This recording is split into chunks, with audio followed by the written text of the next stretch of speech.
Alright, today we'll review from our collective perspective how the most complete details about Sam Altman's 2023 removal and the legal battle that followed came to light. It all started with Ilya Sutskever's sworn testimony, who spent nearly 10 hours answering questions in the case between Elon Musk and Sam Altman. That testimony revealed a 52-page internal document he had prepared, claiming the then CEO showed a pattern of deception and dividing executives against each other. During his testimony, he admitted he had been considering removing him from the position for over a year. He explained he was waiting for a scenario where the board majority would no longer naturally favor Altman. In this context, the memo took shape after Adam D'Angelo asked him for evidence supporting his concerns. Most of the material came from screenshots and information provided by Mira Murati, who was the chief technology officer at that time.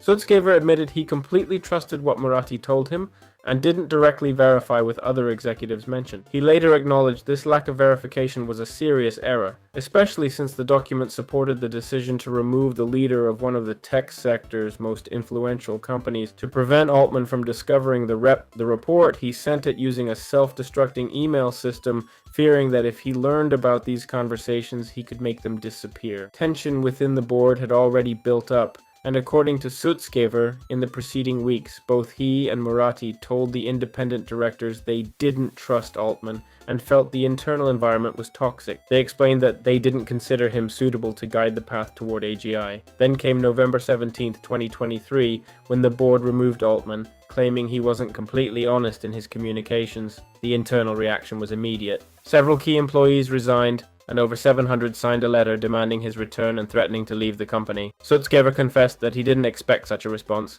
He thought staff would be neutral about the change, but pressure grew so much that he publicly expressed regret for supporting the decision. While all this was happening, the board held discussions that nearly erased OpenAI from existence. Less than 48 hours after the dismissal, a proposal to merge with Anthropic emerged, and Sutskever noted it wasn't clear who contacted whom.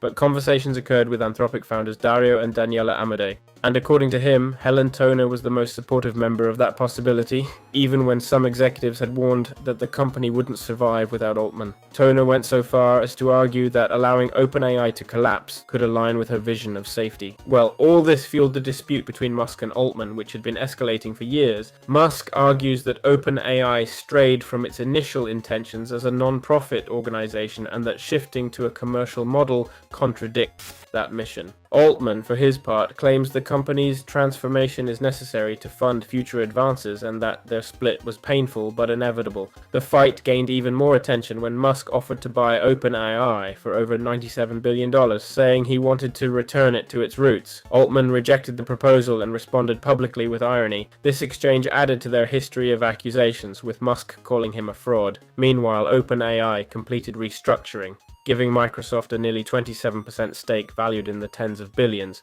Despite this, the company rejects Musk's accusations and dismisses the lawsuit as groundless. What emerges from this episode is a story marked by distrust, poor communication, and hasty decisions within the organization. Tensions over OpenAI's leadership and AI's direction remain central to the Musk-Altman rivalry. While this conflict continues in court and public, the 2023 crisis reminds us how vulnerable even the world's most influential companies become when power, vision, and governance clash.